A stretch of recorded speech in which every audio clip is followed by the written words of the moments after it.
Hey everybody. So today I'm going to continue on with the home networking thing that I started yesterday, and we'll start out going over this right here. I've got some pictures and stuff of like the inside and everything, and we'll talk a little more about typical home networks and some of the stuff you need to know. So let me switch over to this mode. Alright, so for starters, if you remember from yesterday, typical service is either DSL, fiber, cable, and it comes into your house as either a telephone wire, an actual Ethernet plug, or a cable, a coaxial cable like you would hook up to your back of your TV. And then it hits one of these router modem things. They're typically a router, modem, and Wi-Fi access point in one. And that is what this is right here. So that's how we're going to go over it. Now, if you remember from the last video, the way my house is split up is a little bit different, but this is what we'll go over here.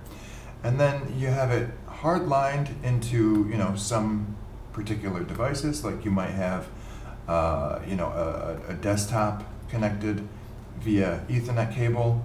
You might connect a TV via Ethernet cable, and then you've got wireless going to some devices. So maybe you have wireless to a laptop, something like that, and to some phones, right?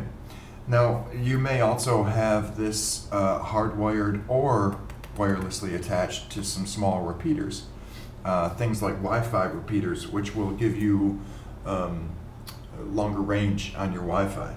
We're going to skip this part for now because it's starting to get a little more complex and I don't even want to go there yet. So remember, you've got your internet coming in, going to your router modem access point, and then it goes to your devices. And that's basically it. And this is that middle device, the router Wi-Fi access point modem. So let me get into that a little bit more.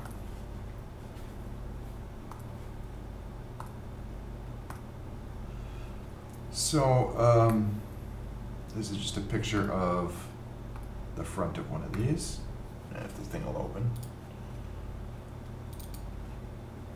So I'm not going to really focus on this. Basically, there's some LED lights there that just give you an idea of the status of it. So we'll just leave that up there. But let's talk about what you see on the back of it here. So what we've got, by the way, I crossed out, use that one. I crossed out some of this information just because it shows my default Wi-Fi and password and stuff, and it doesn't actually matter, but here you've got the default IP address. This is what you type into the browser for doing administration on one of these, and I'll talk about that shortly here. And then power rating and power consumption, which does matter. So you see this is 12 volt, and is it 1 or 0.1? 0.1 amps, and 10 watts. So remember, power is equal to voltage times amperage. So the number of watts, 12 volts times 1 amp is about 12 watts. Although, let me check here. Yeah, ignore that comma there. I'm not sure why that's there. It's 12 volts, 1 amp. And where that matters is if you need to buy a replacement power supply, you need to know it needs to be a 12 volt, 1 amp power supply, okay? That's about all that you need to know about that. But you wouldn't want to plug in a 5 volt one or a 500 milliamp one. If you've got a 12 volt, 3 amp power supply with the same plug-in, it'll work fine. It's not going to force 3 amps into it. An electrical device can only take as many amps as it requires. But if you put too small of a power supply onto it, it might try to take more. And that's when you get fires and circuit breakers popping and stuff like that. But if you've got, for this particular one, 12 volts and 1 amp or greater,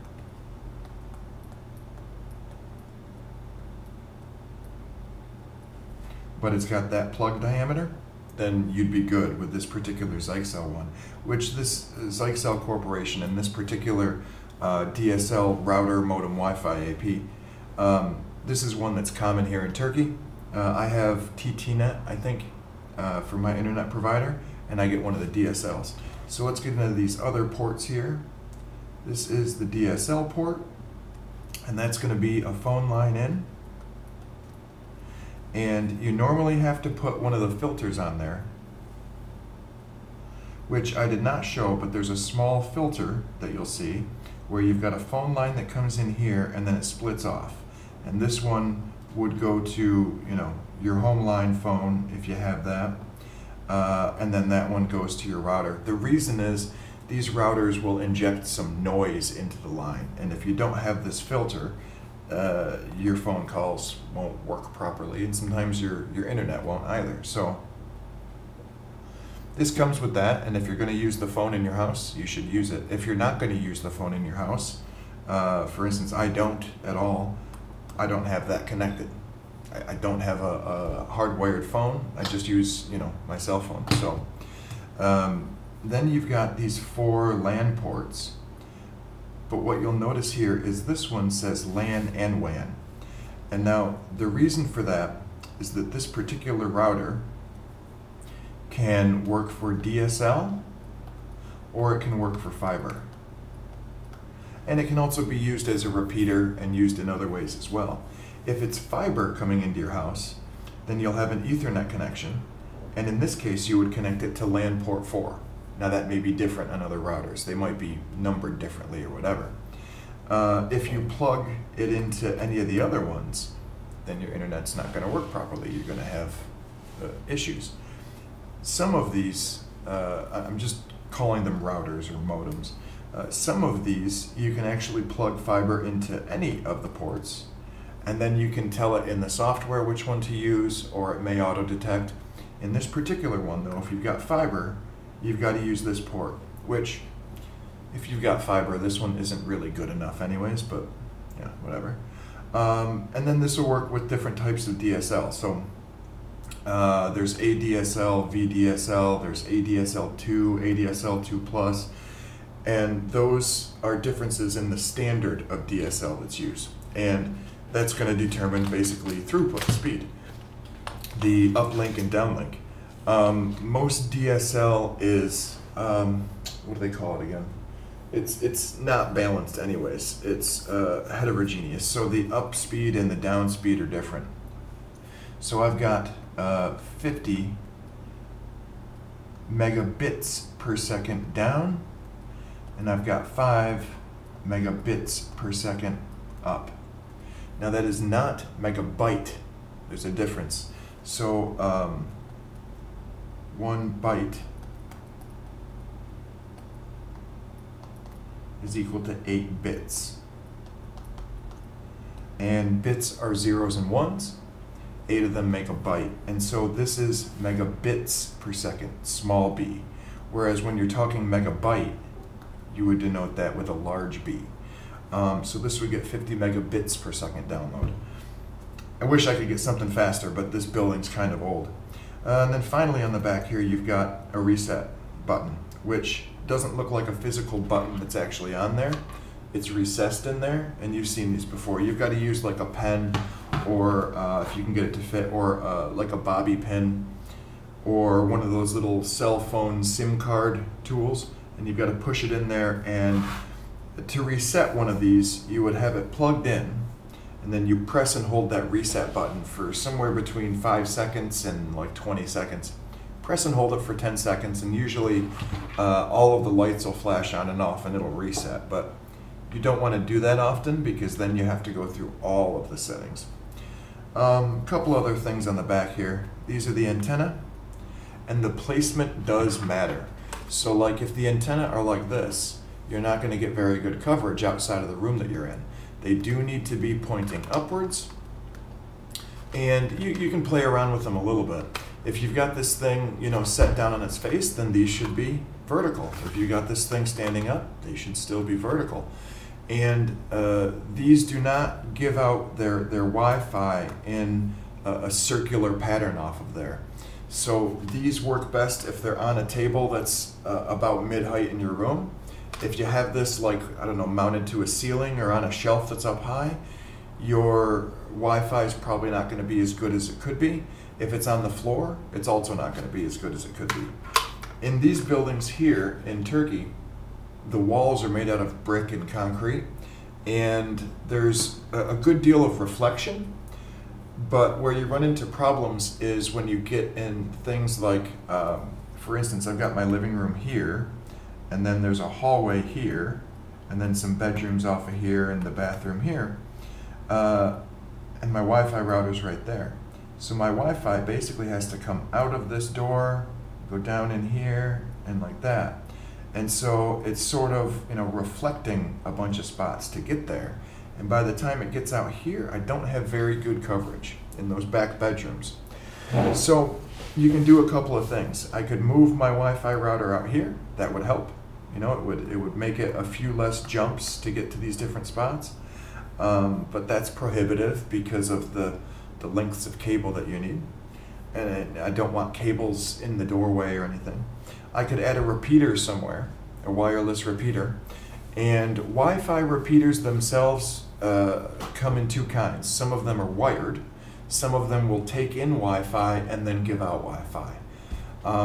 Neither of those solutions are great for me. So honestly, since I don't use that back bedroom much, I don't care much, but it's not ideal. Now, houses in the US and in other places, when they're made of 2x4s and drywall, there's less of a problem because more of the RF signal can go through those walls, or so it seems anyways. But still an issue in both cases, really. So there is some reflection that can happen, but you don't want to have to rely on reflection in order to get the signal to and from your device. So anyways, let's go back here and let me bring in a couple of other things. So this is what you've got inside of the actual device. And basically, this is what we would call the SoC, the system on a chip. And it's got the processor and a little bit of random access memory. And this does your routing, basically. And this is where the firewall is and some other components. And the software, basically, is located. Or is processed, I should say. This right here is a ROM chip, and this is where it's actually stored. So this is kind of like the hard drive of your router or your modem. And then we've got these two Broadcom devices. Now, Broadcom is known for networking. This chip right here is the DSL chip. So this is what actually does the conversion from DSL to Ethernet. And then this one is a Wi-Fi chip. And so this one is what takes what comes out of the SoC and sends it to the antenna, and that's where your actual Wi-Fi comes from. And then there's some other things. So clearly you can see the ports, the power port, there's your reset button, there's a USB plug there I'll talk about in a minute, power switch. You got a couple other switches here that I'll talk about, and then a lot of this other stuff is just like for power, and there are some other ICs for other reasons. This here is probably for either when they build it in the factory and have to program it, which I'm guessing that's what that is since it's so close to the ROM, or it may be something for debugging later, troubleshooting, that type of thing. And usually on these PCBs you'll find one or two things like this. So that sort of gives you an idea, and it's similar to the diagrams we showed before. So in other words, DSL comes in here, is converted into Ethernet. The internet, more or less, comes into here and is processed and routed. And anything that's got to go out these ports can go out of these ports. And then anything that's being sent through or routed through Wi-Fi goes to the Wi-Fi chip and then out the antenna. And things come back in the antenna, back to the SoC, back to the DSL chip. Now again, this is like the hard drive. This is the read-only memory, and this is the programming that the SoC uses, more or less. So I don't want to spend a ton of time on that. Let's see here. For most people, that's not going to matter at all, but it's kind of nice just to get a peek at it. Now, I will show these though. So you've got on one side of this a USB plug, we'll talk about in a minute. On the other side, the wireless LAN and the WPS buttons. And that's all we're going to touch on with these. So, in short, this button right here,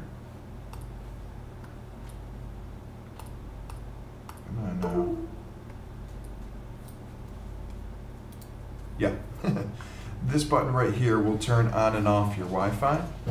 I'm sorry, will give you WPS, which is a quicker way to connect Wi-Fi. It will turn on and off that service. I would turn off WPS in the software always because it's got some faults and it's pretty reliable.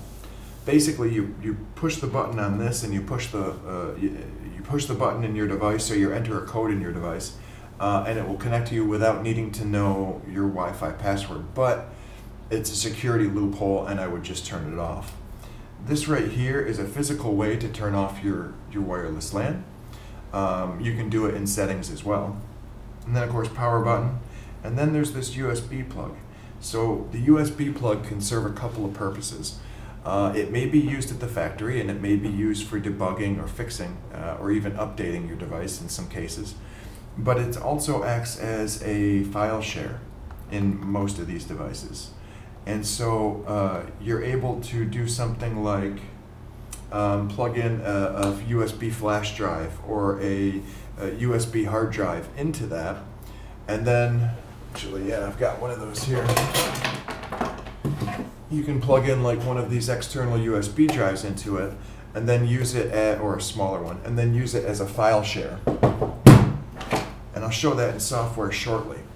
But that's what's on the sides of this one. They might be on the front, might be on the back. They might be in different locations, but that's what we've got here. So now, to get into how you actually are going to use this thing. So clearly you plug it in first. If you want to get into the software, the first thing that you got to do is plug it all in. And actually you can plug this into just, here, let me open that back up again actually. So if you want to access this software, the only thing that you have to do initially anyways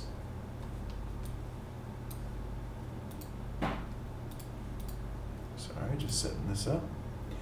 The only thing you have to do initially is plug your computer into one of these ports here, and of course power the thing up and turn it on.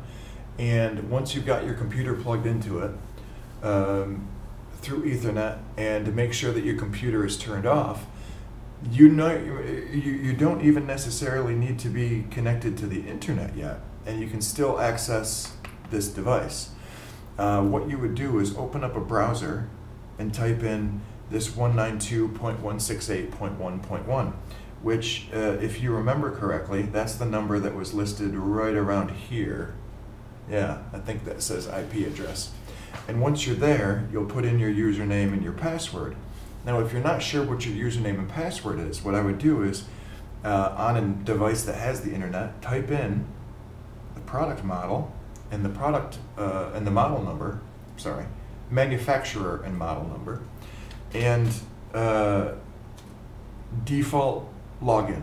So Zyxel VMG 1312-B10D, default login. Put that into Google and it'll give you a bunch of possible options. And sometimes, oftentimes, these are just admin, an admin, or they might be, you know, user and password, or it might be admin and then blank, or it might be admin then password, or it could be something different. Sometimes they're like, you know, it might be user and then super online. If it's, I think super online is what's used by some Vodafone devices. But if you look up the default logins for your specific device, you can normally find a list of what it might be, and just go down the list and try them. Some of these will tell you if you've tried too many times, you have to wait 30 seconds or whatever. That's annoying, but it's just the way it is.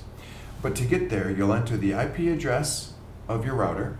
And that's another thing. If you don't know the default IP address of your router, you can look that up on Google as well, on some other internet connected device.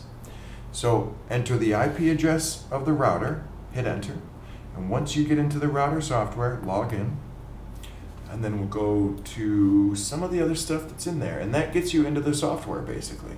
So there's a whole lot that you can do in there. Now pfSense gives you a lot more, gives me a lot more, and that's why I use it. Let's see. But this is typical to what a default router might show you. So let's look at this real quick.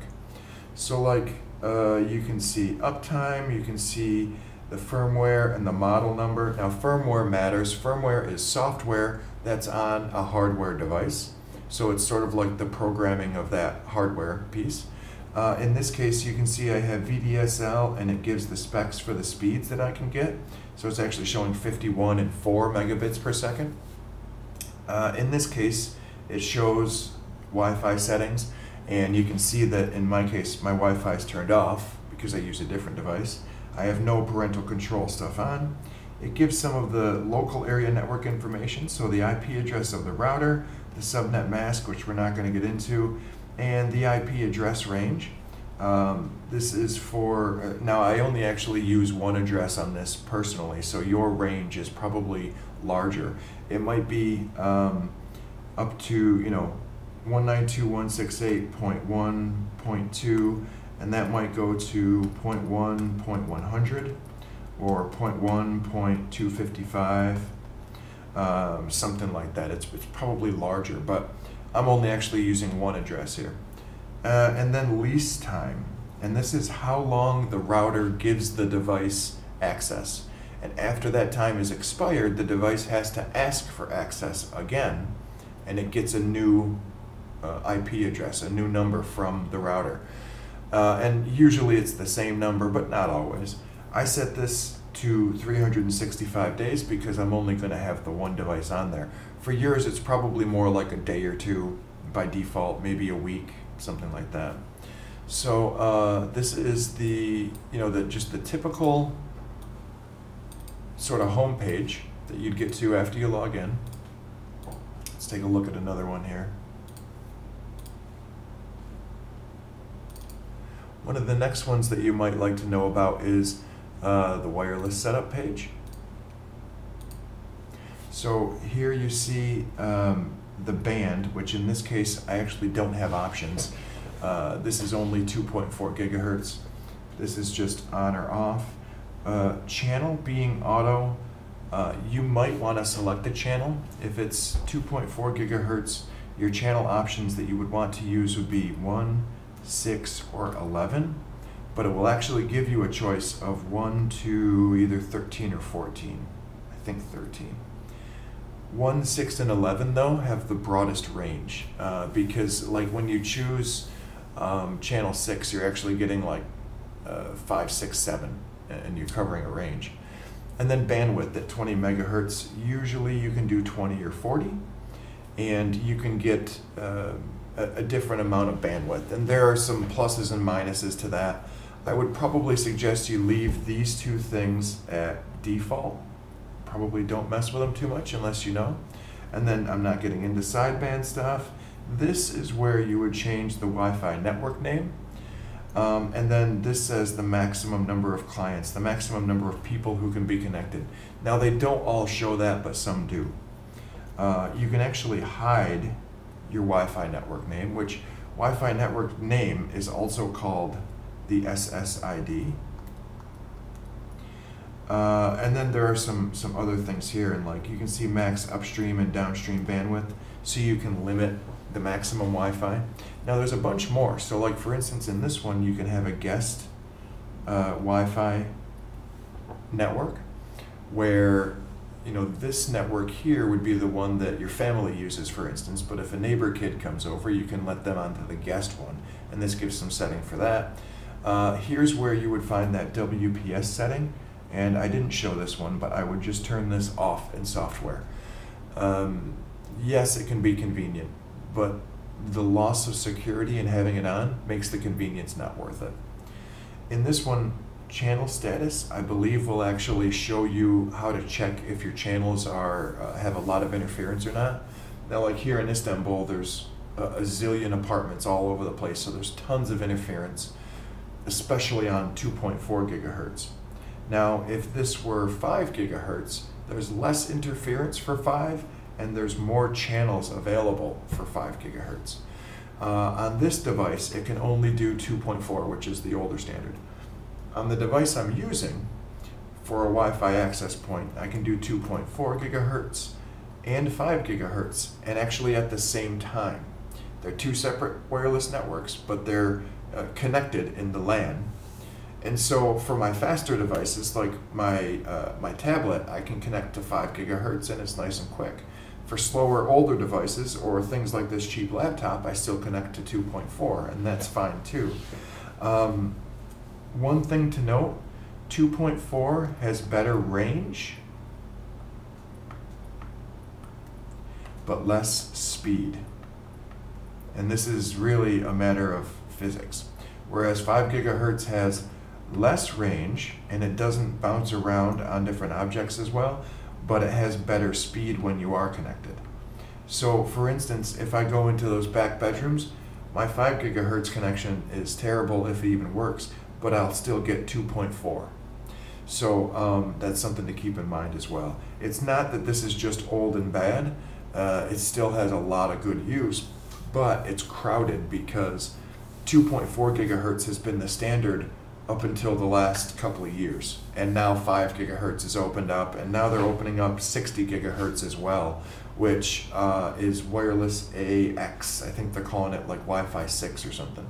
The problem with 60 gigahertz, which is, again, that other super fast one, is you have to be line of sight with your Wi-Fi device. Like basically, if you can see your Wi-Fi device and there's a direct line between it and your computer, it'll work and it'll be super fast, faster than gigabit.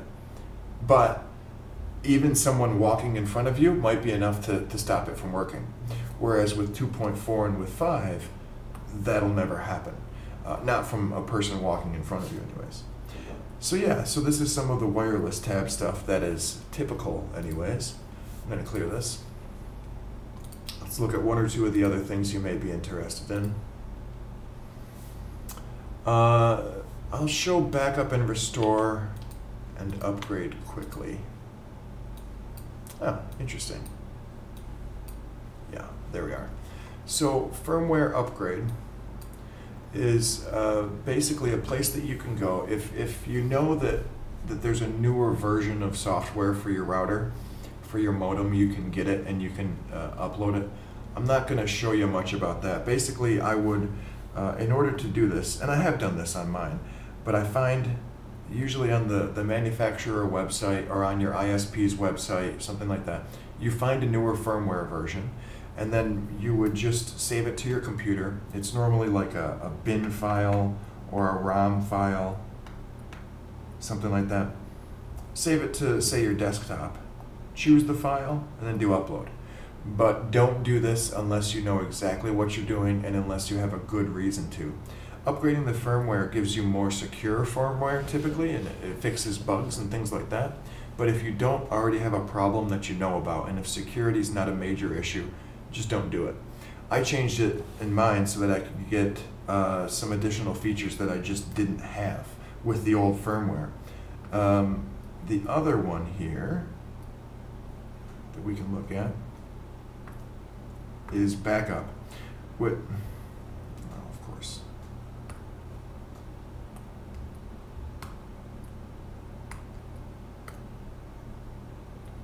Sorry, I swear it's like the first time I've ever used this thing, yeah.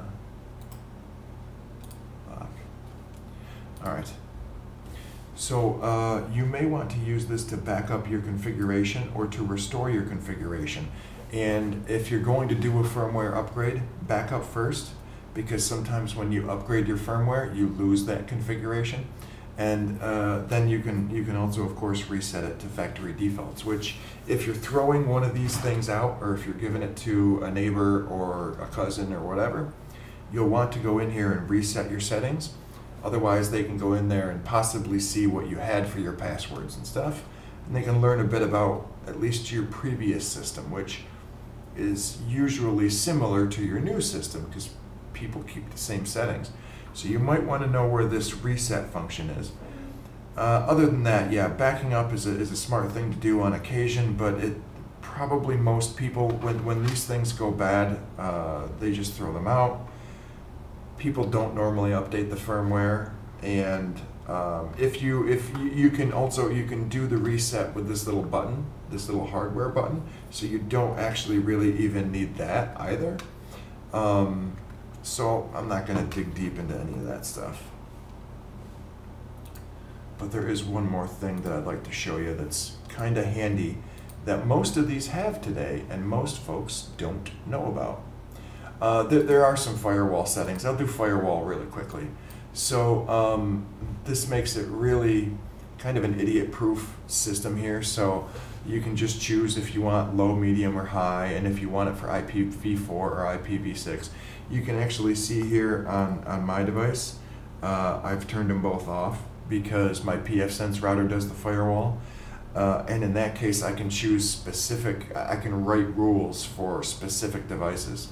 So like with pfSense or a more advanced one, if I want a rule for my phone that I don't want for this laptop, and maybe a totally separate thing for this laptop, I can do that.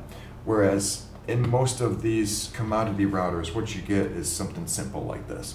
So turn them on, use the recommended settings. They're good to have. It's not something I use because that's just how I am. I like to have more control over it, but it's something that you probably should use. This one right here, though, is kind of neat, and this is something that a lot of people don't really know much about. So with that USB plug that I showed you on the side of the device, in this case right here, again, you can plug in a USB hard drive and then come in here and you can choose users who can access it from your local network. You can add users, server config, file sharing services. I think this means it sets up a Windows file share. And then in this one anyways, it'll show the drive information as well. So the volume name, you know, the capacity, if it's 250 gigs, 2 terabytes, whatever, and then, you know, how much used. So maybe 25 gigs out of 250 used, something like that. There's also this media server, which I believe sets up, what do they call it? DLNA, LDNA, something like that. This media server adds some functionality which allows you to easily connect other devices to this and allows you to easily share media, but it's media specific. And so if you're going to use the USB device function, if you're only using it for media, you could use this media server thing. If you're going to use it for all sorts of files, if you want to share you know, your resume or whatever, documents and stuff, you might want to do just the standard generic file sharing. And that way it leaves it a little bit more open. But then you would log into this just like you would any other NAS device. And basically it takes this combined with this, it takes these two things and it turns them into a NAS device. Now, what's nice about that is these are fairly inexpensive and you already have one of these that probably has a USB plug in it. And if not, these are cheap.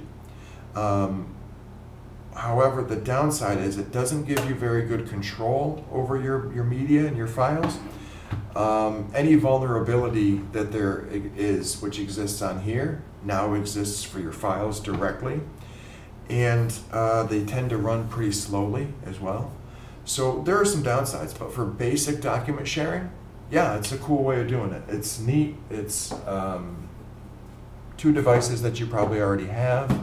And for that matter, if there's something that you want to share which everybody in your house uses regularly, hey, yeah, that's cool. Put it on there. So that's about all I've got for you for this one. Now these are, like I say, these are used in Turkey a lot, but ones in the US and in other places are pretty similar. If you've got one of the cable box versions, it'll have a cable jack coming out of here, you know, the male coax cable thing, but the settings and stuff are going to be fairly similar. They will look different. Like, make no mistake, it's not going to be this exact thing unless you're using this exact model and this exact firmware. But you can look for some of the same things. There are dozens of other device software settings in here that I'm just not getting into because they're just not going to matter to you. If I do a networking video on pfSense, then I'll go over some of those additional things because pfSense is really granular and breaks it down. But for the basic router modem Wi-Fi access points, that's probably the stuff that you really want to know and really need to know. So yeah, that's about it. Sorry, this one was kind of long too. Hopefully you got something out of it and enjoyed it a little bit. One other quick thing to note, these IP addresses are different and they're not always printed on here. It might be, you know, 0.1.1 or 0.0.1, 0.2.1, 0.1.0. Google's your friend when it comes to figuring out how to get into the software of these. If you type in this case, Zyxel, VMG, blah, blah, blah, log in, just log in. Usually you'll find some information about your particular router. So, you know, use that to your advantage. Yeah, that's all I got for this one. Thanks for hanging in there.